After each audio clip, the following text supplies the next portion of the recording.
Today's show is going to be about how EMFs can affect your mast cells or histamine-based production. And if you're not exactly sure what that is, what I want to share with you is a list of symptoms that may be coming from an overactive histamine-based response and how it is possible for EMFs to be causing this particular issue.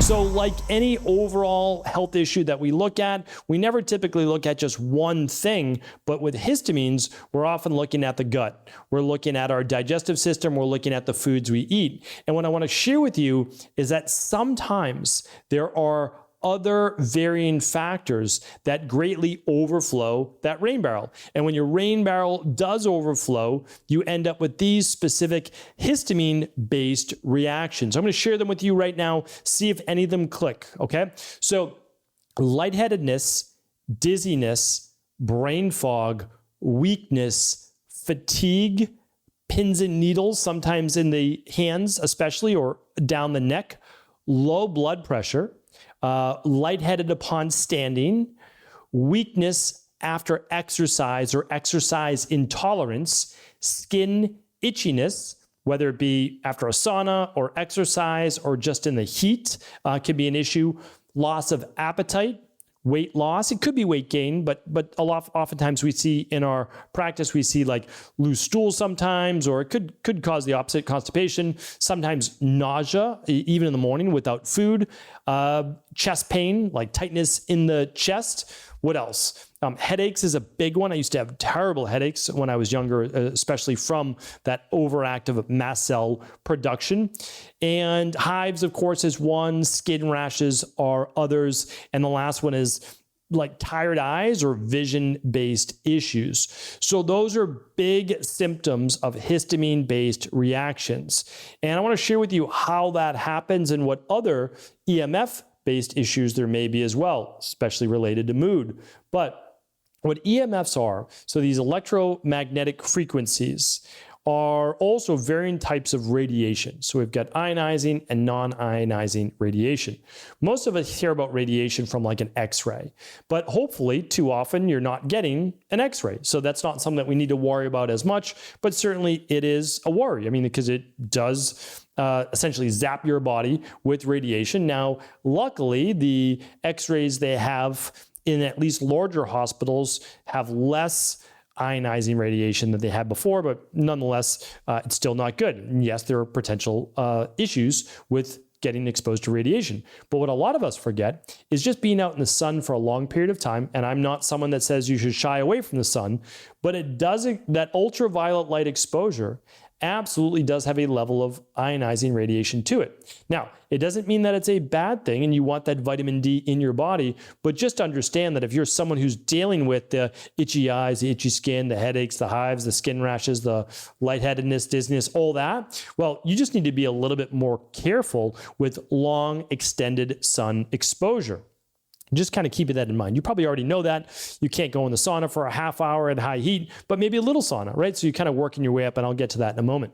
But then there's also these non-ionizing radiation, where a lot of the Wi-Fi that we believe or that we know comes from, all right? And the kind of more that you might be familiar with. Laptops, iPads, tablets, cell phones, those are the big ones, right? Computers, anything with Bluetooth, Wi-Fi based devices, big source that a lot of new parents kind of figure out as they get into the natural health based scene is that baby monitors, huge source of EMFs. So you want to keep that at least 6 feet away from your baby. You still be able to hear just fine, but of course, much less exposure to them and yourself as well. Wi-Fi routers anywhere in the house is a big issue. Smart TVs, where that Wi-Fi is being beamed to. Microwave ovens still is a big source of EMFs and non-ionizing radiation. Whole house meters, I talked about this in my book, The Rain Barrel Effect, years ago, still valid to this day. Whole house meters now are becoming even more popular. And so that the trucks basically that read your electrical meter, they don't need to stop and take a look at your meter anymore. They can simply drive by. Or what happens is one house beams to the next house, which beams to the next house, which eventually goes to the tracking base station or a vehicle that's able to read all of these. Power lines can be one, and varying forms of MRIs or medical-based devices. So these are all ways that we're exposed. I mean, every single one of us exposed to EMFs in some way or another, or radiation on a daily basis. It's so difficult based on the modern world that we live in. So we can simply try to do our best. The problem is that if you are someone with mast cell mastocytosis, mast cell activation syndrome, or just higher levels of histamines, the same reactions that I was talking about earlier, then you need to be able to reduce your exposure. So we'll get to that in just a moment, because it's not like we don't need the sun and we're not going to use our phone ever again. So it's just, what level of symptoms are you feeling? One thing that I was able to do when I had my physical practice in Boston, now of course it's a virtual practice, I used to be able to put people's blood on a slide under a microscope. And I would actually look at their blood and I could see the mast cells. Now the mast cells, if you're into histology, or if you're into, looking at the blood and you can show it to people. I mean, they're these beautiful, big immune cells, and you can actually see the granules inside that can be released as cytokines and histamines that create essentially inflammation within the body. And that inflammation now within the body is what leads to these symptoms. So the problem is, though, it's seeing allergens as something that's foreign to the body and it's attacking them. That's typically when histamine is released. So even before Wi-Fi and all these things were present, our bodies would release histamines if we were sensitive to things like dog dander, right? Or grass, mold, and pollen outside. So like our body would naturally produce histamines. The problem is you may already be sensitive to those chemicals outside, or even natural-based chemicals, but now you're sensitive to maybe the cleaner that's being used in your house, or the detergents, or all the different scents, and now you're becoming more sensitive to EMFs. That's what we see in our practice. We don't see people that are typically naturally allergic, and I'm using that in air quotes, to EMFs. What we see is that rain barrel begins to get filled up, right? So your rain barrel, so you're already sensitive, there's already gut issues, there's already maybe parasites or H. pylori or candida or SIBO, small intestinal bacterial overgrowth, or heavy metals. There's all these different things. And then what happens is you already have inflammation. Now you might develop pet sensitivities or outdoor allergen sensitivities or food sensitivities. So now, again, the rain barrel continues to fill. And then all of a sudden now you become much more sensitive to what is called multiple chemical sensitivities, all different scents and cleaners and different additional foods, or even things like, a vanilla extract or whatever it might be. You can become more sensitive to it. And you're also sensitive now to the EMFs you're being bombarded with, because your nervous system is inflamed, your brain's inflamed, and your body's now hyper vigilant, and it's producing more and more of these mast cells and more histamines. Why this is an issue is that you just end up with systemic-based inflammation and what is called oxidative stress. So all of the different allergens, food-based, or environmental, or EMFs can create oxidative stress. And the oxidative stress can then do what? Well, it can damage the nervous system. It can damage the intestines and digestion. It can damage the immune system. And it can also damage the DNA, which Wi-Fi and EMFs have been proven to do. So now what you have essentially is damage systemically from inflammation and internally inside of the cells in the DNA. And that's a recipe for disaster, because what happens is those cells begin to replicate, and they replicate more poorly as you begin to age. And histamines are a big part of that. So what we try to do in our practice is assess, is this a histamine issue, and then begin to empty that rain barrel. Typically it's through a, let's say, 21-day functional medicine detox. We might do a CBO protocol if it's the gut. We'll do a heavy metal protocol. If there's heavy metals, we'll do a parasupport protocol if there's parasites. We'll do immunity protocol to boost the immune system. We'll use a product like HistPro, which is quercetin, stinging nettles, bromelain, vitamin C that works phenomenally well.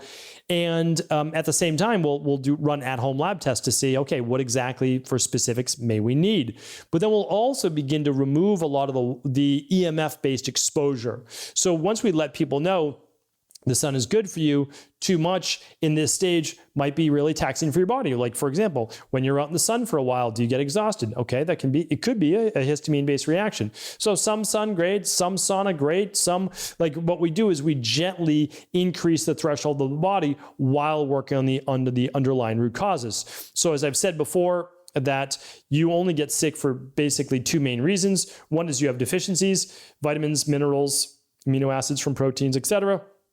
And you've got another one, which is toxicities. So one part too little, deficiencies, one part too much. That's the parasites, the H. pylori, the candida, the bacteria, the heavy metals, the viruses, the EMFs, all that, right? Those are all toxicities, and we begin to lower those. Now, the more that we can lower those, the less deficient you become because your body doesn't need to use up as much of its vital reserves. So this is how you truly heal in any case. That's why people always write in and they say, have you ever helped in this particular condition? To be honest, we've now been working for over 2 decades with clients.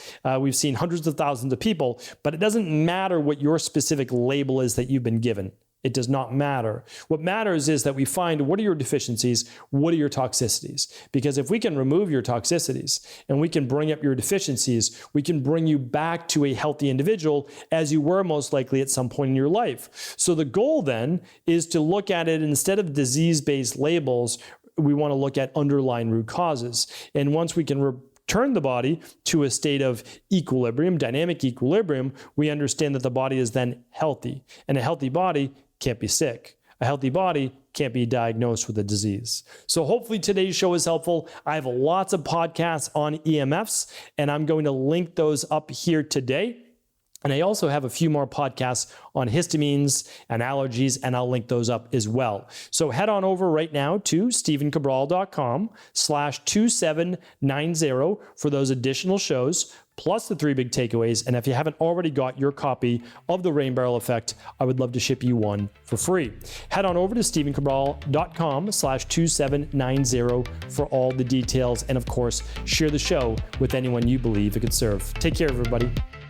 Thanks so much for tuning into today's show. Before you go, don't forget to hit that subscribe button. I want to make sure that you're getting our daily content, not missing out on anything functional medicine, wellness, weight gain, weight loss, anti-aging, living longer, stronger, and all of the most cutting-edge research. And if there's any topics you want to hear, feel free to leave them in the comments below. Take care.